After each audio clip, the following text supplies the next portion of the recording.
This is just the perfect, oh my god, foundation. Don't I look so professional and shit? Oh my god.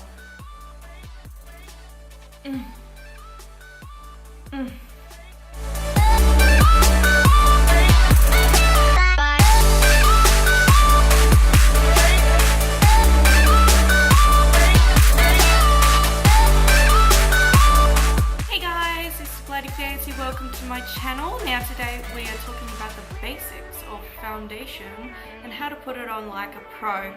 Now I will be delving into a bit of the professional side as well as just basic sides, because I feel if you know how to put it on like most professionals do, then it will probably make it a bit easier later on down the track, because if you get a basic information then maybe it might be able to help you pick out the right foundation. Now the first most important thing about putting foundation on, and it doesn't matter who you are, it is making sure you either moisturised or primed your skin. I've just started using this one, which is a Smashbox Photo Finish Pore Minimising Primer. Yeah. My camera doesn't like it. Oh well. And I use as a moisturiser Anoxia Super Sensitive. I'll get a close up of that one later since the other one didn't work. It is so important to have your face moisturised or primed before makeup. It adds a little bit of a barrier between your skin and your foundation, so your foundation isn't soaked into your skin so quickly. It will also basically will stop any dryness or patchiness if you've got dry skin like I do.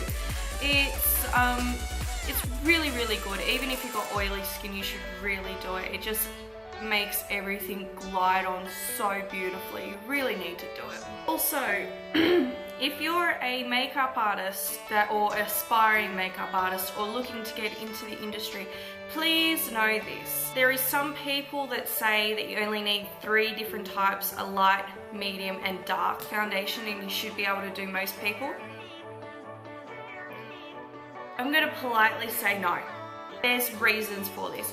Every skin colour is slightly different due to your ethnicity. Honestly, I'm never going to have the same skin tone base as an Asian. They've got a yellow base skin tone while I've got a pink base, so therefore if I put on makeup that is suitable for Asian skin, I'm going to end up looking very much like Homer Simpson. And if they put makeup on that is based for my skin tone, they're going to look sunburnt. So you've got to keep that into consideration, is basically what sort of skin they have. Alright, there is 4 skin tones now, one of which they go, oh no, there's 5, but I'll explain later why there's only 4. So you've got the red skin tone. They are mainly anyone from Native American Indian descent, anything or South America. They've got a very red base undertones of their skin, and you can see that very clearly. Number 2 is pink based tones. They're from Anglo-Saxon ethnicity, which is basically English or Nordic backgrounds. Very pale, very white, very pink.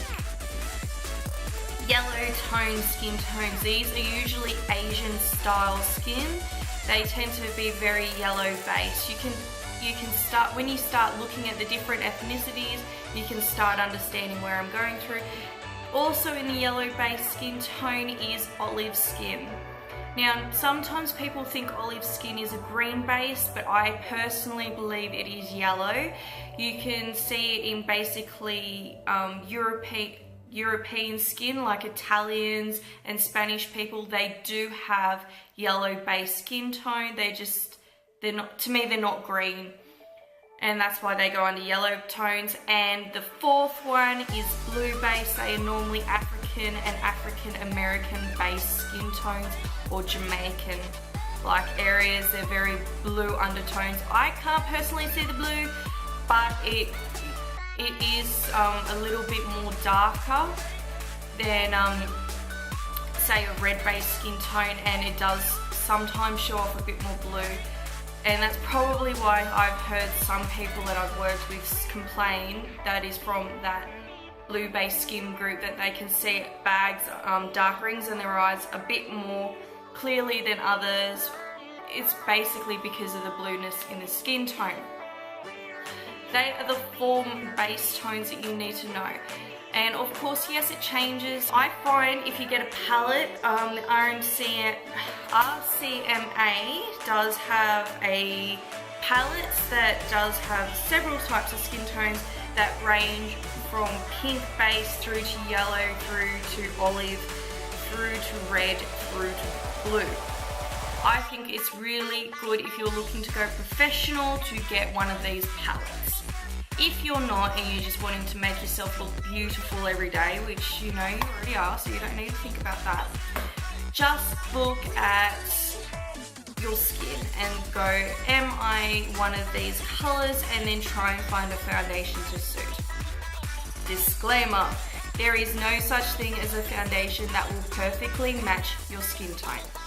Unless you can find it, I would like to know, and if you have, please comment below because I am very intrigued if you have. I have been looking for the past 16, probably longer years for my perfect foundation, and it just never exists for me because, you know, if I don't go outside, I become paler. If I go outside, somehow I get a tan, and yeah, I hate tans. And etc, etc. You know, your day changes, your life changes, the way you look changes. You know, one day I'll wake up and I'm paler than normal, and the next day I'll wake up and I'm redder than normal. Your skin tone changes. You're never going to find a perfect foundation that like changes as your skin does. And if you do, fucking miracle. Honestly, it's a fucking miracle. If you're going professional too, that if you get and because you get that big palette, what's great about it is you can mix them together.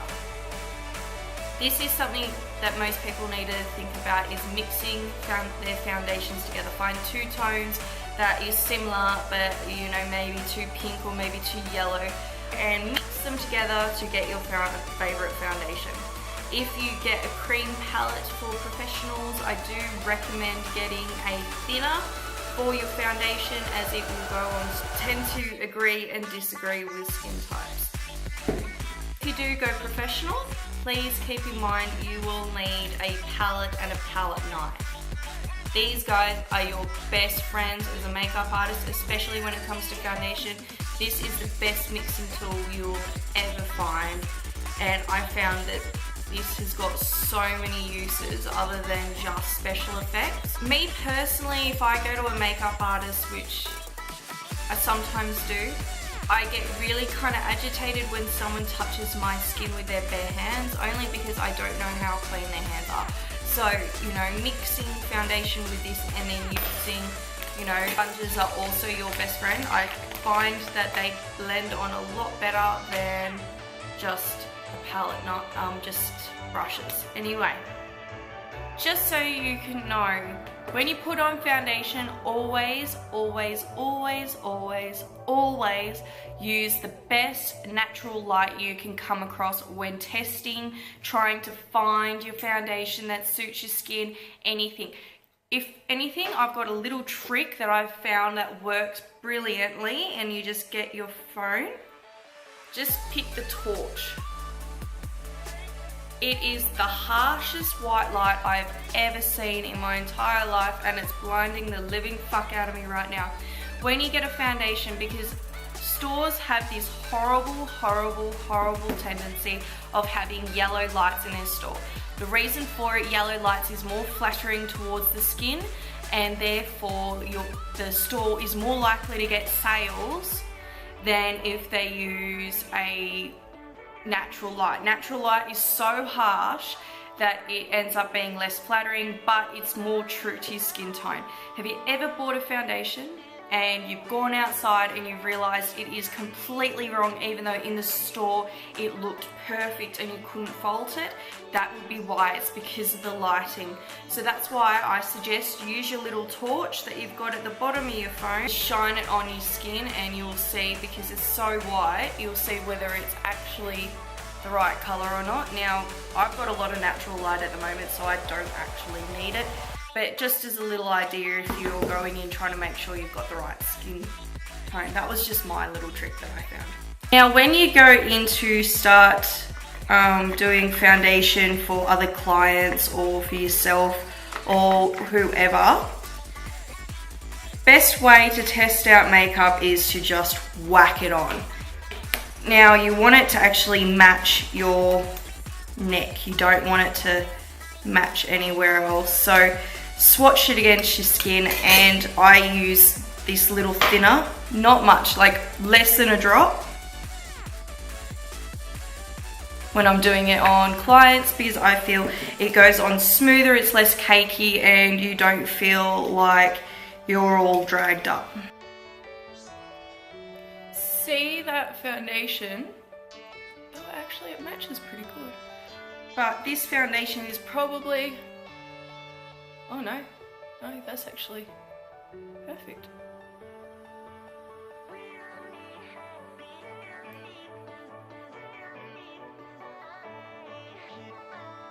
See how you can't actually see where my, wait.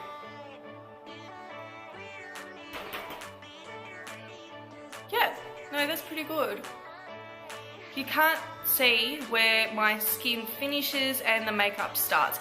That is the best way to have your makeup, especially with it matching on your neck.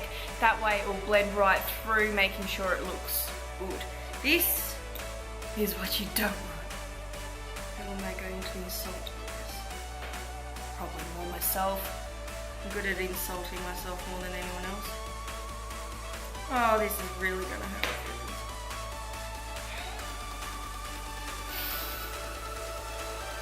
Yeah. So that's a contrast you don't want. Actually, it's pretty good contrast.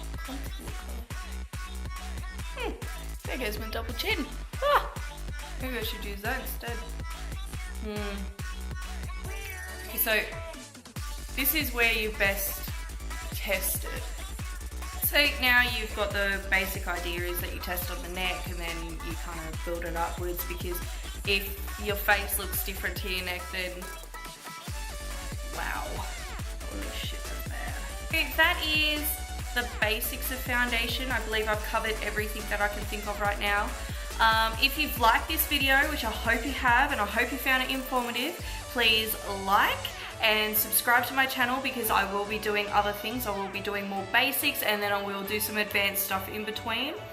Also check out my special effects stuff. I really do love doing that sort of thing. So I hope you all enjoyed what I did today, and I'll see you all later. Bye!